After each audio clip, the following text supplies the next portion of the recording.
My name is Audrey, I'm 32 years old, and my own parents kicked me out of their house the day I announced my pregnancy, just weeks after throwing my sister a party worth thousands for hers.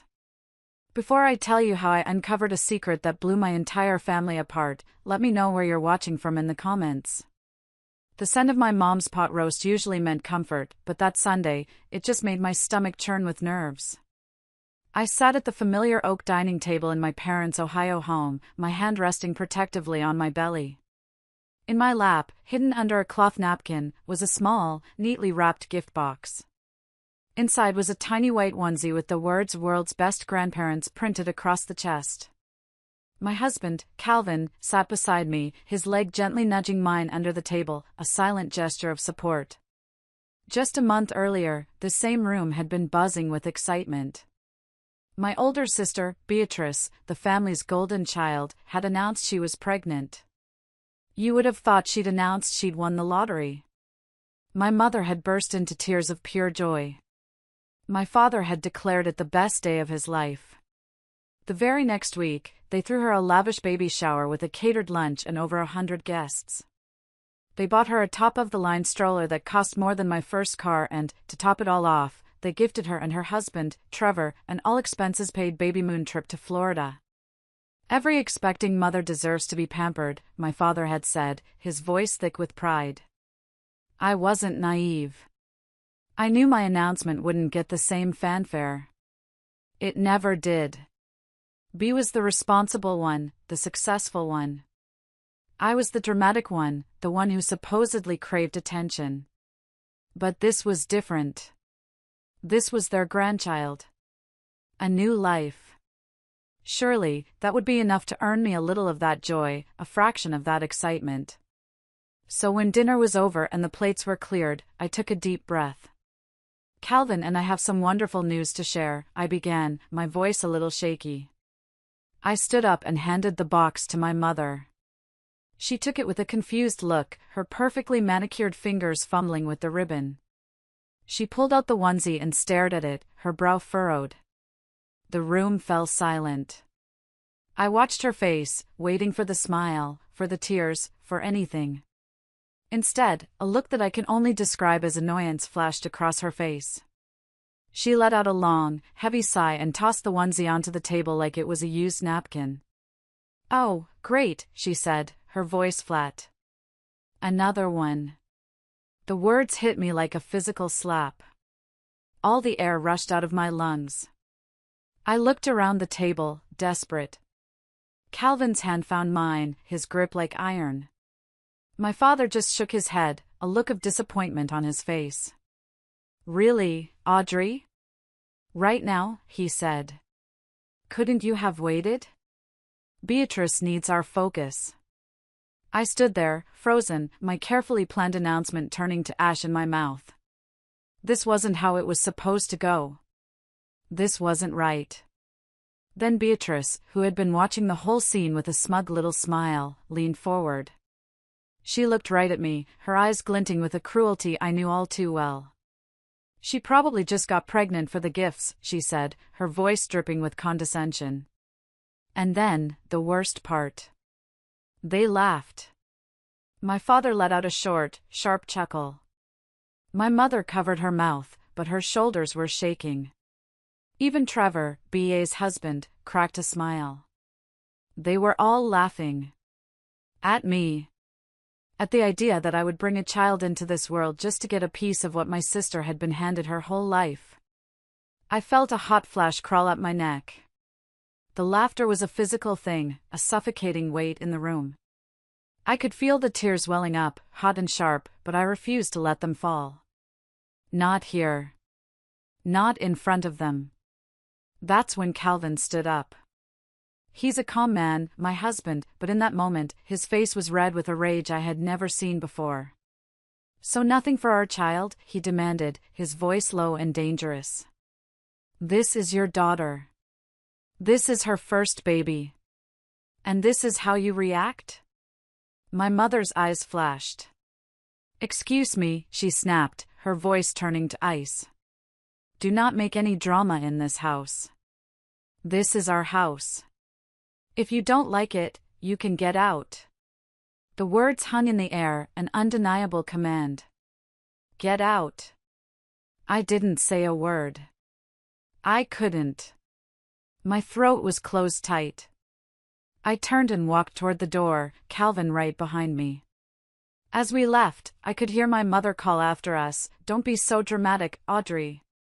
The car ride home was completely silent, except for the sound of my muffled sobs. Calvin just drove, his knuckles white on the steering wheel. When we finally got inside our small apartment, I collapsed onto the sofa, and all the years of feeling second best, of being overlooked and dismissed, came pouring out in a flood of tears. Calvin held me, whispering, "I'm so sorry, Audrey." That was unforgivable. That night, something inside me shifted. It wasn't just the hurt anymore. It was something colder, harder. They hadn't just dismissed me. They had dismissed our child. Our baby. And that was a line I never knew existed, but now that they had crossed it, I knew there was no going back. The next morning, I woke up with my eyes swollen shut, my body aching with a grief so deep it felt like a part of me had died. Then my phone buzzed on the nightstand. And again. And again. My vision was blurry as I picked it up. 24 missed calls. All from my parents. A single text message glowed on the screen, the words stark in all caps, "Emergency. Call US now." My blood ran cold. My first thought was Beatrice. The baby. Something terrible must have happened. All the anger from the night before evaporated, replaced by a surge of pure panic. With a trembling hand, I pressed the call button, my heart pounding in my chest as the phone began to ring on the other end. To understand the chill in that room, the way their laughter could feel like a physical blow, you have to understand the 32 years of kindling they'd been stacking up. My entire life, I had been living in the shadow of a brilliant, blazing star named Beatrice, and my parents were her devoted astronomers, charting her every move with adoration. I was a different celestial body entirely, a distant, quiet moon they only seemed to notice when I drifted into their line of sight and blocked the view of their sun. It started in the quiet, insidious ways you don't even have the words for as a child. Our childhood home had 2 bedrooms upstairs. Beatrice's was a sun-drenched sanctuary at the front of the house, with a large bay window where she could sit and read, overlooking my mother's prized rose garden. Mine was at the back of the house, a small, boxy room with a single window that offered a stunning vista of our neighbor's beige siding.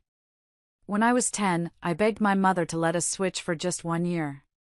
"Please, Mom," I pleaded, "I just want to see the sun in the morning." She'd sighed, that long-suffering sound that was the soundtrack to my childhood, and patted my head. "Oh, Audrey, don't be so difficult. Beatrice is older. She needs the better space for her things."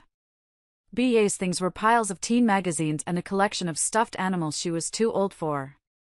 My things, my sketchpads, my charcoal pencils, my canvases, were relegated to a dusty corner of the basement, next to the water heater. As we grew, the disparities became impossible to ignore, sharp and painful landmarks of my youth. The year Beatrice went to her senior prom, it was an event on par with a royal wedding. I remember the entire month leading up to it was a whirlwind of catalogs and fabric swatches. My parents drove her 2 hours to a boutique in the city to have a silk dress custom fitted, a shimmering emerald green creation that cost more than our monthly mortgage payment. They hired a professional photographer who posed her on the staircase for an hour, and a gleaming black limousine waited in the driveway. Watching her descend those stairs, a vision of effortless perfection, my parents looked at her with an expression of such profound pride, it was almost holy. It was the look an artist gives their finished masterpiece. 2 years later, it was my prom. I found a perfectly nice dress on the clearance rack at the mall. It was blue. It fit. When I showed my mom, she barely glanced up from her newspaper. "Oh, that's nice, dear," she'd murmured. The family budget, apparently so robust for Beatrice, had mysteriously evaporated. My dad took a few blurry photos of me and my date in the front yard with his old point-and-shoot camera, the flash making us both look pale and startled. Before we left, his only words were, "Don't be out too late." I didn't care about the dress. I didn't care about the limo. But that look in their eyes. I would have given anything for just 1 ounce of that awe, that feeling of being their masterpiece. It was a look I never received. I learned to adapt. I became the low-maintenance one, the reliable one, the fixer. I got straight A's, captained the art club, and won a state-level award for a portrait I painted. I remember calling my parents from the competition, my voice buzzing with excitement. "That's great, honey," my dad had said, his voice distracted. "Listen, we have to run. Beatrice has her final debate tournament this weekend, and we're helping her prepare." My award, my victory, was a footnote in the grand novel of Beatrice's accomplishments. I was the one who helped my dad organize his tax receipts, the one who picked up my mom's prescriptions, the one who ran to the store in the rain because Bea had forgotten to buy milk. I was the family's resident stagehand, making sure the lighting was perfect for the star of the show. So when it came time for my wedding to Calvin, I should have known better than to expect anything different. We kept it small, a simple ceremony at the courthouse followed by a lunch at our favorite local restaurant. We gave my parents the date 6 months in advance, begging them to keep the day clear. 3 weeks before the wedding, the inevitable call came. My mother's voice was syrupy sweet. "Audrey, honey, we have a tiny conflict. Beatrice's firm is throwing this huge, very important party to celebrate her promotion. It's a major networking opportunity for her, and it's on the same day as your thing. We simply can't miss it." My wedding, my one day, was a thing. I felt that familiar cold knot tighten in my stomach. "Mom, can't you just come to the ceremony and then go to her party?" I asked, my voice small. "We'll try," she'd said, noncommittally. They did try. They showed up 10 minutes after the ceremony had started, slipping into the back row like strangers. I watched from the front as my father, in the middle of the officiant's speech, pulled back his cuff and checked his watch. The click of the metal clasp was as loud as a gunshot in the quiet room. At the restaurant, they stayed for exactly 45 minutes. They ate a piece of cake, posed for one stiff, smiling photograph, and then rushed off to toast Beatrice's success. That night, sitting beside my wonderful new husband, I felt a deep, hollow ache that no amount of champagne could fill. I had learned my place over and over again. So when Beatrice announced her pregnancy, the celebration was entirely predictable, but the sheer scale of it still managed to steal my breath. The baby shower was an extravaganza that cost over $3,000. The nursery was a designer showroom, complete with a $5,000 crib. And the baby moon to a luxury resort in Florida was the cherry on top. My parents' retirement savings, the fund they had always described as precarious, suddenly became a bottomless well for their perfect daughter and her perfect grandchild. It was a $15,000 welcome party for a baby that hadn't even taken its first breath. And I stood by, smiling, congratulating, playing my part. I had made my peace with it, I told myself. I had accepted my role. I was wrong. The peace I thought I had was just exhaustion. And it was about to run out.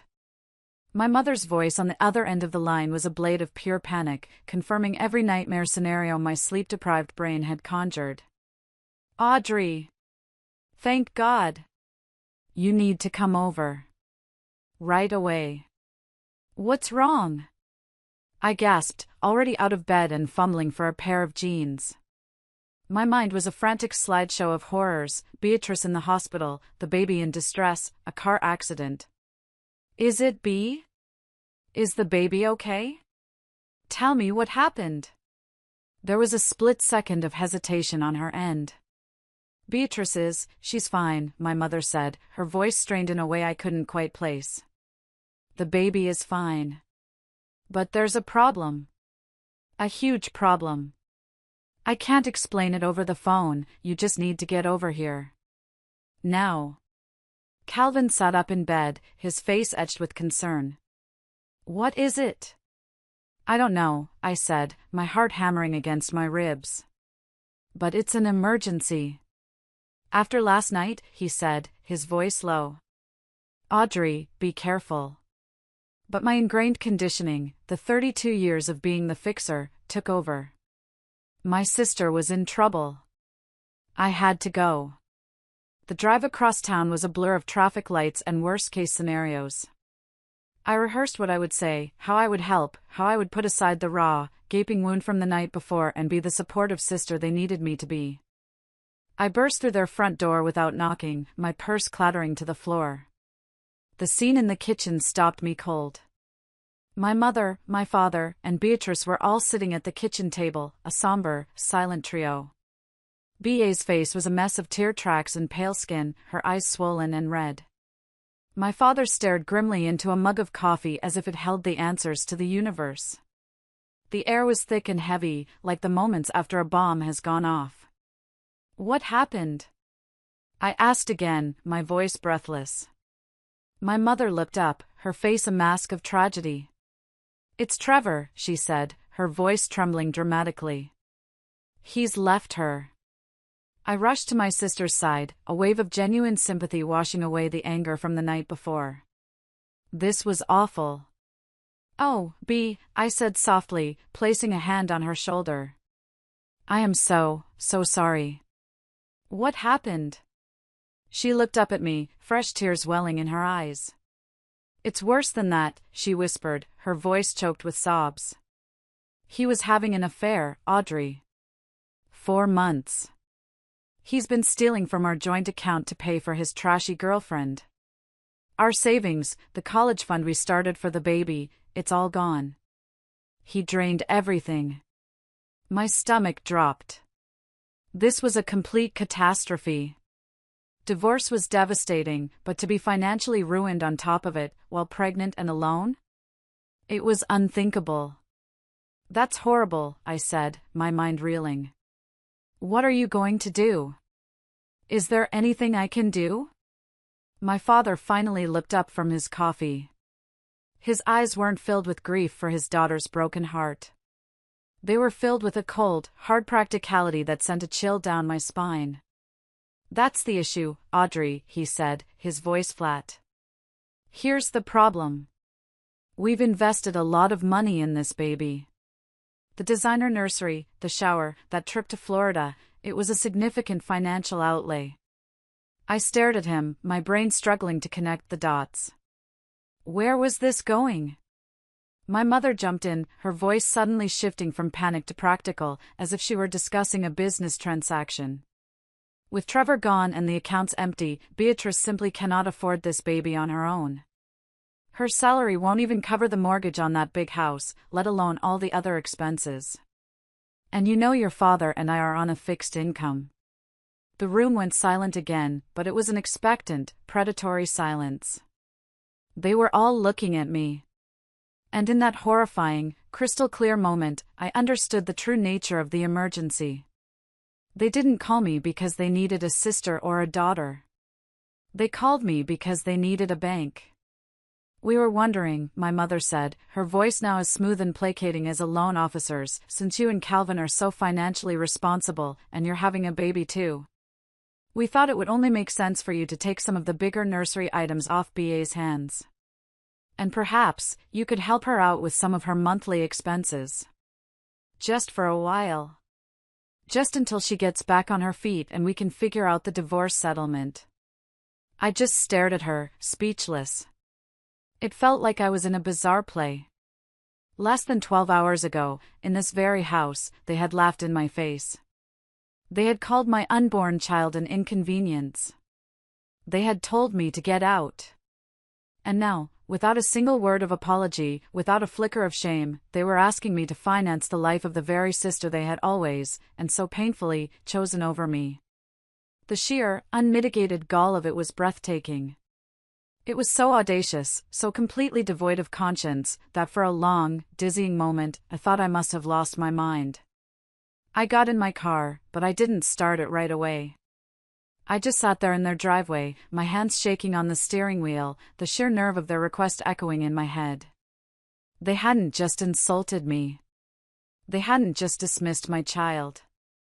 They expected me to pay for the privilege. If you're still listening, please help me out by liking this video and commenting the number 1 down below. It lets me know you've given me a like, and it tells me you're here with me on this journey. Your support is a bigger encouragement than you can imagine. Just comment the number 1, and then listen to what I decided to do next. The drive home was a blur of red lights and disbelief. When I walked through the door, Calvin took one look at my face and knew. I sank onto our worn-out sofa and recounted the entire conversation, not with tears, but with a strange, chilling calm. Each word I spoke felt like a brick I was laying, building a wall between myself and the family I had spent my entire life trying to please. Calvin listened, his jaw tightening until a muscle pulsed in his cheek. When I finished, he didn't say, "I told you so." He just came and sat beside me, wrapping his arm around my shoulders. "So," he said, his voice a low growl of controlled anger, "last night, you were trash they were kicking out the door. Today, because their golden goose's nest egg is gone, they want you to be the new goose. They want our money, Audrey. The money we've been saving for our baby's college fund, for our future, to clean up a mess they happily financed when it was fun and glamorous." Hearing him lay it out so starkly, so brutally, was like a final, clarifying blow. The last remnants of obligation, of daughterly duty, crumbled to dust.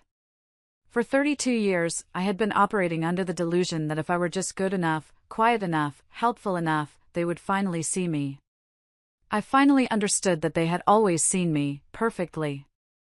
They saw me as a utility. A spare part. A safety net to be stored away until their prized possession needed it. "What are you thinking?" Calvin asked gently, his voice pulling me back from the edge. I looked at him, my husband, the man who saw all of me, not just the useful parts. I thought about our baby, our sweet, innocent baby, and the kind of world I wanted to bring them into. It wouldn't be a world where love was conditional, where their worth was measured against someone else's. The decision wasn't even a decision anymore. It was an awakening.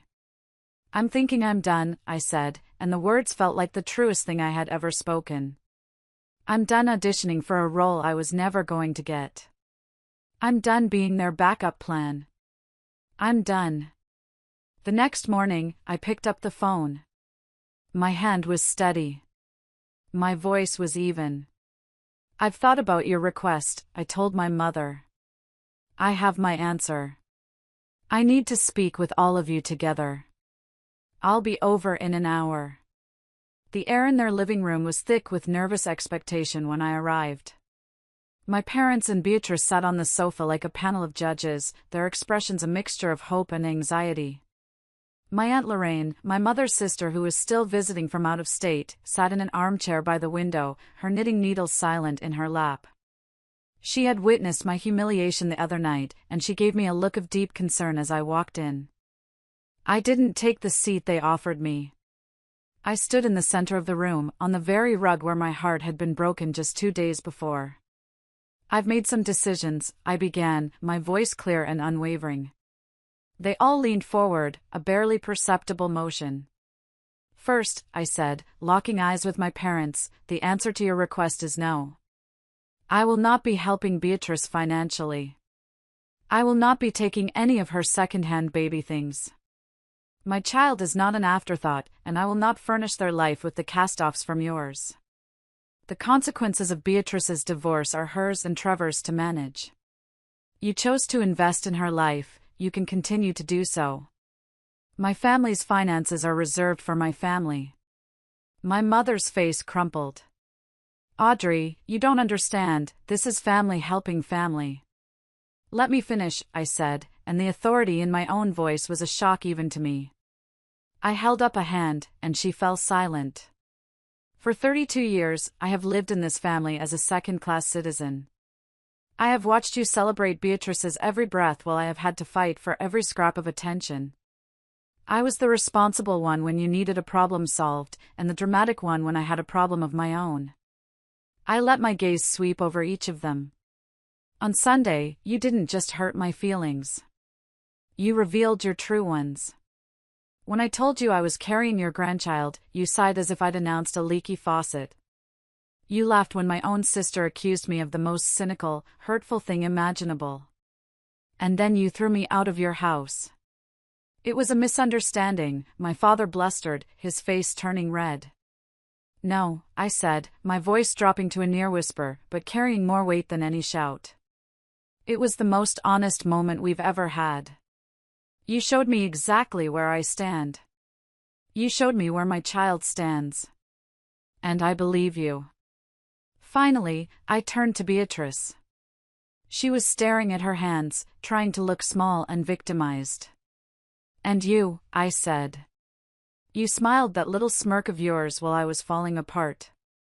You've spent a lifetime enjoying the view from the pedestal they put you on, kicking down at me to make sure I never got too close. The act is over, B. I took a deep breath, the finality of it all washing over me. So, my second decision is this. I am going no contact. With all of you. It's over. Don't call. Don't text. Don't come to my home. When my baby is born, you will not be a part of their life. You've made it perfectly clear you don't want another baby, so I am relieving you of the burden. The room exploded. You can't be serious, my mother shrieked. After everything we've done for you, my father yelled. But a clear, firm voice cut through the chaos. She is absolutely right. We all froze, turning to look at Aunt Lorraine. She was on her feet now, her face a mask of cold fury. I have kept my mouth shut for 30 years, she said, her voice shaking with long-suppressed rage, her words directed at my mother and father. I have watched you systematically build one daughter up by tearing the other one down. What you did to Audrey on Sunday was cruel and unforgivable. And what you asked of her yesterday was monstrous. She walked over and stood by my side, a small, fierce soldier joining my one-woman army. She placed a hand on my shoulder. I am proud of you for finally drawing the line, she said to me. Then she looked back at my stunned family. And just so we're clear, I'll be staying with her in Calvin for the rest of my visit. I'd like to be with the part of the family that still knows what the word means. Together, my aunt and I walked to the door. Behind us, the chaos continued, my mother's sobs, my father's bellows about my ingratitude. But for the first time in my life, the noise didn't penetrate. It was just sound, meaningless and distant. I walked out of that house and into the crisp autumn air, and I felt a profound, exhilarating lightness. I was finally free. That exhilarating feeling of freedom, of a chain finally broken, lasted for about a week. It was a beautiful, peaceful week. Calvin and I started painting the small spare room in our apartment a soft, sunny yellow. We bought a crib, not a designer one, but a simple, sturdy one that we built together, laughing as we fumbled with the instructions. For the first time, my pregnancy felt like a joyous secret that belonged only to us. Then, the siege began. My decision to go no contact was not accepted as a boundary, it was interpreted as a declaration of war. My phone, which I had foolishly forgotten to block, became a weapon used against me. My mother would leave long, rambling voicemails that swung wildly between tearful pleading and vicious accusations. How could you do this to your family? After all the sacrifices we made for you, she'd wail, conveniently forgetting that most of those sacrifices were for Beatrice. My father would send curt, commanding texts, this foolishness has gone on long enough. You will call your mother.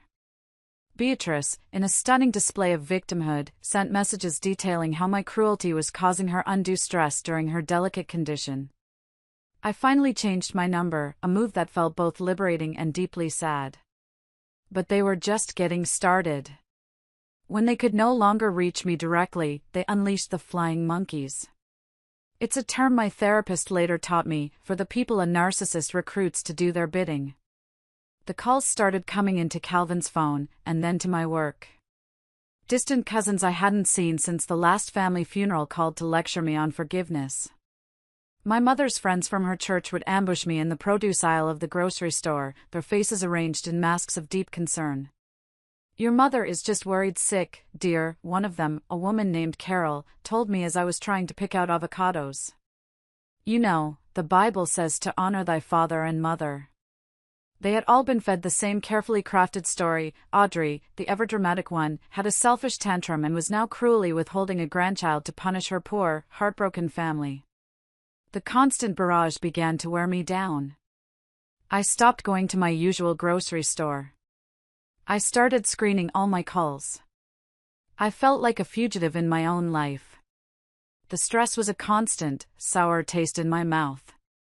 I had trouble sleeping, my nights filled with anxious dreams. At a routine prenatal checkup, my doctor's friendly smile faltered as she took my blood pressure. "It's a bit high, Audrey," she said, her brow furrowed with concern. "Is everything okay? Are you under a lot of stress?" I burst into tears right there on the examination table.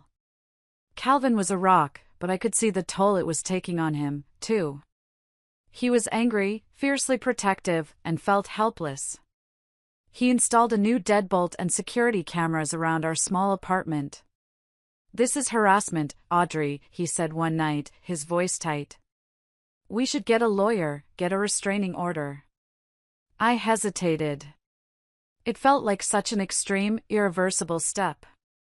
A small, deeply conditioned part of me still flinched at the idea of airing my family's dirty laundry in a courtroom. My hesitation was a mistake. It was a signal that I was still willing to absorb a certain level of abuse, and my sister, Beatrice, took that as an invitation to escalate. The final, unforgivable line was crossed on a Tuesday afternoon. I was at my desk at the small insurance firm where I'd worked for 5 years, trying to finalize a complicated claim. My phone buzzed with an internal message from my boss, Ms. Davis. "Audrey, can you come to my office when you have a moment, please?" Her tone was formal, and a knot of dread instantly formed in my stomach. I walked into her office, my heart thudding. She gestured for me to sit down, her expression unreadable. "I received an email an hour ago," she said, her voice neutral. It was sent from an anonymous, encrypted address. "It's regarding you." She turned her monitor towards me, and I felt the blood drain from my face. The email was a masterpiece of malicious prose. It was written in cold, corporate language, framing itself as a concerned report from a supposed colleague. It spoke of my increasingly erratic behavior and emotional instability. It fabricated stories about me taking long, tearful personal calls at my desk and missing deadlines due to overwhelming personal drama. It questioned my ability to handle the responsibilities of my job, especially with the added stress of an impending maternity leave. It ended with a chilling sentence: "While we are all sympathetic to personal issues, the integrity of our client files and the stability of our work environment must be the top priority." It was Beatrice. It had to be. The phrasing, the passive-aggressive poison disguised as concern, it was her signature. She wasn't just trying to hurt me anymore. She was trying to destroy me. She was trying to get me fired, to strip me of my salary, my independence, and my health insurance while I was 4 months pregnant. It was an act of such calculated evil that I couldn't breathe. I stammered, my hands shaking so badly I had to clench them in my lap. "This is a lie. Every word of it is a lie. I'm dealing with a very difficult family situation, and they are harassing me." Ms. Davis, a woman in her late 50s with sharp, intelligent eyes, looked at me for a long, silent moment. I felt my entire career, my entire future, hanging in the balance. Then, she did something that I will be grateful for until the day I die. She took her mouse, moved the cursor over the email, and with a firm click, dragged it into the trash folder. "Audrey," she said, her voice softening with an unexpected kindness. "I have been your supervisor for 5 years. You are one of the most dedicated and professional employees I have ever managed. I know your work ethic. I also know what a baseless, cowardly attack looks like." She leaned forward, her eyes locking with mine. "You don't have to tell me the details, but whoever is doing this is playing a very dangerous game. You and your husband need to take this seriously. This has gone far beyond a family spat. You need to protect yourself, legally." I walked out of her office in a daze, my body trembling with a mixture of profound gratitude for her trust and bone-deep terror at what my sister was willing to do. That night, I told Calvin everything. The last shred of hesitation, of misplaced family loyalty, vanished from his face, replaced by a cold, hard fury. "That's it," he said, his voice quiet but absolutely final. "This is over. This isn't just drama anymore. This is a targeted, malicious campaign. She tried to take away our ability to provide for our child. We are not waiting for her next move. We are going to find out exactly what is going on, and we are going to end this for good." He was right. The time for defense was over. It was time to unearth the truth, no matter how ugly it was. Calvin, my calm, methodical husband, transformed that night. The anger didn't make him loud, it made him focused. He said that to fight a liar as skilled as Beatrice, you needed one thing: undeniable, irrefutable truth. And the only person who held the other half of that truth was Trevor. The problem was, Trevor had seemingly dropped off the face of the earth. My parents claimed he had just packed a bag and vanished, leaving no trace. "People don't just vanish," Calvin said, his fingers already flying across his keyboard. He wasn't a private investigator, but he was meticulous and brilliant with data. He spent 2 full nights digging, falling down rabbit holes of public records, social media caches, and online databases. He hit dead ends, followed false leads. On the 3rd night, just after 2 a.m., I was woken up by the quiet click of his mouse. I went into the living room to find him staring at the screen, a single address glowing in the dim light. "I found him," he said, his voice tired but triumphant. "He's renting a cheap, month-to-month apartment on the other side of town. He's working a temp job at a warehouse. He's not running, he's hiding." The next day, I called the number Calvin had found. When a man's weary voice answered, I said, my own voice shaking slightly, "Trevor? It's Audrey. We need to talk. It's about Beatrice." There was a long silence, and then a heavy sigh. "Diner off the highway." "1 hour," he said, and hung up. The diner was a relic from another era, with cracked red vinyl booths and the smell of stale coffee in the air.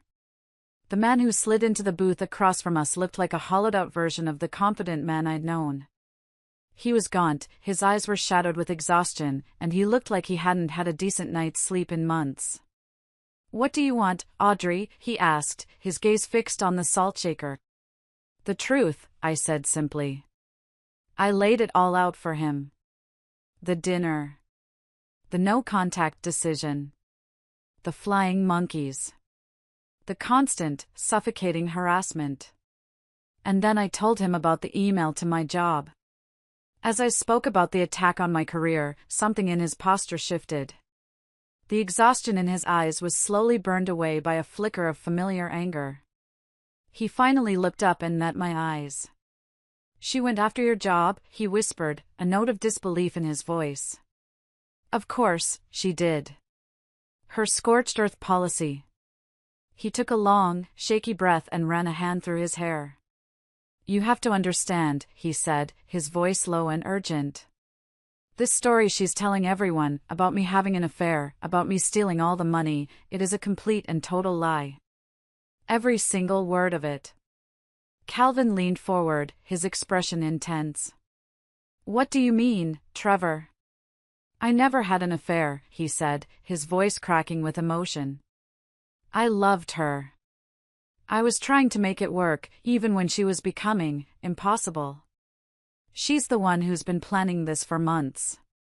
She wanted out of the marriage, but she didn't want a fair divorce settlement. She wanted to be the victim. She wanted everything. Sympathy, your parents' money, the house, everything." He slid a thick, worn envelope across the sticky tabletop. "She's the one who was moving money. For 6 months, she was systematically transferring funds from our joint accounts into a private one she opened without my knowledge. I found out by accident. When I confronted her, she turned it all around on me. I have the bank statements to prove it." Calvin opened the envelope. Inside were dozens of printed pages, showing transfer after transfer, all authorized by Beatrice. I felt a wave of dizziness. It was premeditated. It was fraud. But that's not the real reason, Trevor said, his voice dropping so low I had to lean in to hear him. That's not the root of it. There's a reason your parents treat you the way they do. A reason Beatrice has always been able to control them. He looked at me, and his eyes were filled with a deep, unexpected pity. Audrey. I wasn't supposed to hear. I came home early one night, and they were in the kitchen, arguing. Bea and your mom. Bea was furious about something, and she said, "You have to keep supporting me. I'm the only real one you've got." And your mom just shushed her, terrified. She said, "Don't you ever say that out loud. Your father could never handle it if the truth came out." The truth about what? I whispered, a cold dread seeping into my bones. Trevor took a deep breath. The truth that you are not your father's biological daughter. The diner disappeared. The sounds, the smells, the people, it all dissolved into a dull, roaring static in my ears. I felt Calvin's hand find mine under the table, his grip a grounding force in my spinning world. "What did you say?" I breathed. "Your mother had an affair, a long time ago," Trevor said, his voice gentle. "Your father found out when you were just a toddler. They decided to stay together for appearances, but he's never been able to look at you the same way. And your mother has spent your entire life trying to make it up to him, overcompensating by spoiling Beatrice, his real daughter, to keep the peace. Beatrice has known for years. She sees it as her birthright. She thinks she deserves everything she gets because, in her mind, you're an imposter." It was a key turning in a lock I never knew existed. Suddenly, my entire life, every confusing slight, every forgotten birthday, every time I felt like a ghost in my own home, it all snapped into place with a horrifying, nauseating clarity. I wasn't difficult. I wasn't dramatic. I was a living, breathing reminder of a secret they had buried 30 years ago. "There's one more thing," Trevor said, pulling out his phone. His face was grim. When I realized what she was doing, that she was building a case against me, I started recording some of our conversations. To protect myself. He scrolled through his files and pressed play. Beatrice's voice, my sister's voice, filled the small space in our booth. It was bright, chirpy, and utterly chilling. She was on the phone with a friend, bragging. And the best part is, poor little Audrey actually thinks they might start treating her equally now that she's pregnant, my sister's voice sang, followed by a peal of her friend's laughter.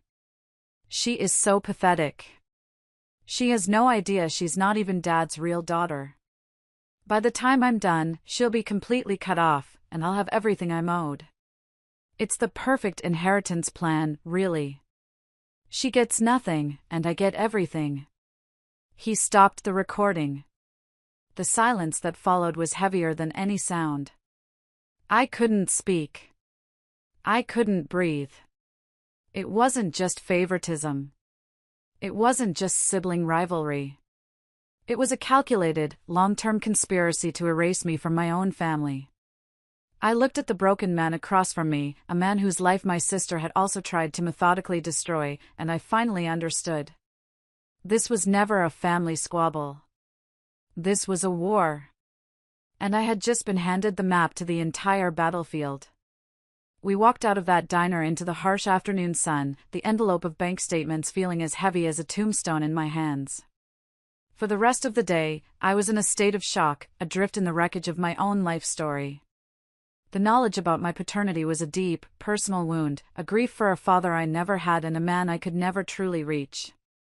But the recording of my sister's voice, that cold, calculating glee, was something else entirely. It was a weapon. And I knew it was time to use it. Trevor, armed with his evidence and a newfound determination to clear his name, was the one who pulled the trigger. He didn't want revenge, he wanted justice. His lawyer sent a formal letter to my parents, requesting a meeting to discuss the financial and personal fraud perpetrated by their daughter, Beatrice. I wasn't there for the meeting, but Trevor told me everything afterward. He said he simply walked into their pristine living room, sat my parents down, and calmly presented the evidence. He didn't raise his voice. He just laid the bank statements out on the coffee table, a paper trail of Beatrice's deception. He showed them the timeline of her secret transfers, proving that she had been planning her exit for months, long before she claimed Trevor had wronged her. And then, he placed his phone on the table and pressed play. He said you could have heard a pin drop in the room as Beatrice's cheerful, sociopathic voice filled the space, detailing her perfect inheritance plan. He said my mother's face went a ghostly white, and she put a hand to her mouth as if she were going to be sick. He said my father just stared at the phone, his face, for the first time, showing not anger or disappointment, but a look of utter, devastating betrayal. The golden child he had spent a lifetime protecting and pedestalizing was a fraud. The monster in the story wasn't the outsider, it was his own. When they confronted Beatrice with the undeniable proof, she didn't confess. She didn't apologize. She shattered. The intricate web of lies she had so carefully constructed was her entire reality, and without it, she had nothing. She fell apart completely, screaming, crying, and finally, making threats to harm herself. She was hospitalized for a full psychiatric evaluation. The house of cards had collapsed in the most spectacular way imaginable. And then, my phone began to ring. And ring. And ring. It was my parents. The voicemails were a desperate, chaotic symphony of regret. My mother's sobbing apologies. My father's gravelly, broken voice saying, "We were wrong, Audrey. We were so wrong. Please, just let us talk to you." They were sorry. They didn't know. They had been manipulated. They loved me.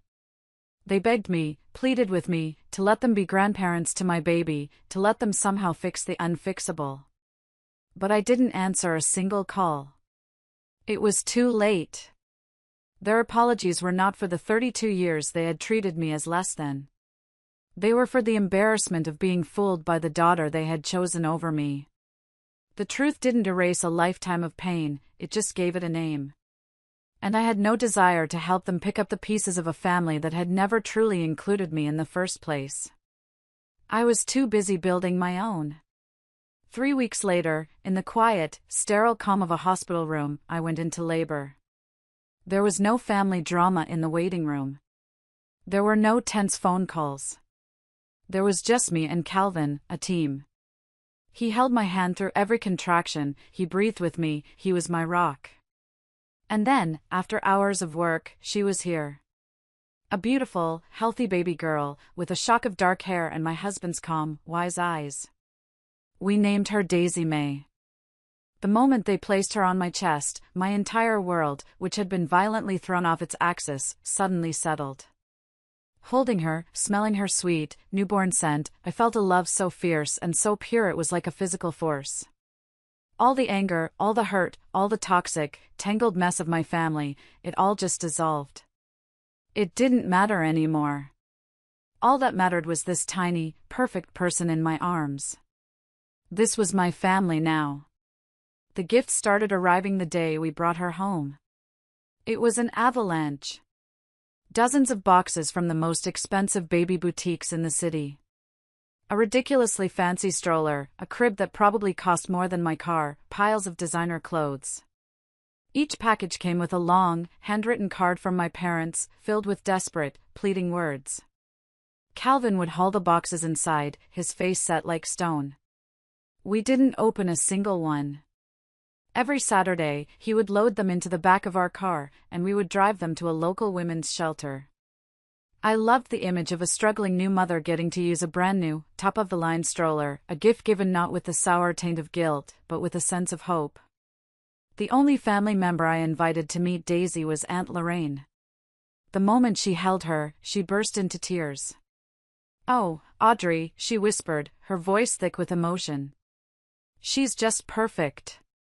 You did it. You broke the cycle. She had become my mother in every way that counted, a wellspring of unconditional love and support. It was all the family I needed. It's been 2 years now. Our little apartment, once a quiet refuge, is now a joyful, chaotic whirlwind of a toddler's energy. Daisy is a force of nature, a bubbly, bright little girl with a mischievous grin who has just started stringing sentences together. Her favorite is more cookies, please. Our walls are covered in her crayon masterpieces, and there are building blocks in every corner. It's a happy home. It's a peaceful home. It's everything I never had. Beatrice was eventually released from care after several months. She was diagnosed with a cluster of personality disorders. Through Aunt Lorraine, I heard that she is in intensive therapy. She wrote me a long, 12-page letter of apology 6 months ago. I read it, acknowledged the words on the page, and then I filed it away in a box in the back of my closet. Some apologies are for the person giving them, not the person receiving them. Maybe one day, for my own peace of mind, I'll find it in my heart to truly forgive her. But I have learned that forgiveness and reconciliation are two very different things. Forgiving is for me. Reconciliation would be for her, and that is a bridge I am not yet, and may never be, willing to cross. My parents still try. They send cards on birthdays and holidays, always signed, with all our love and deepest regrets. They send generous checks for Daisy's college fund on the 1st of every month. Calvin deposits them into an account for her, and we never speak of it. I don't hate them. In a strange way, I almost pity them.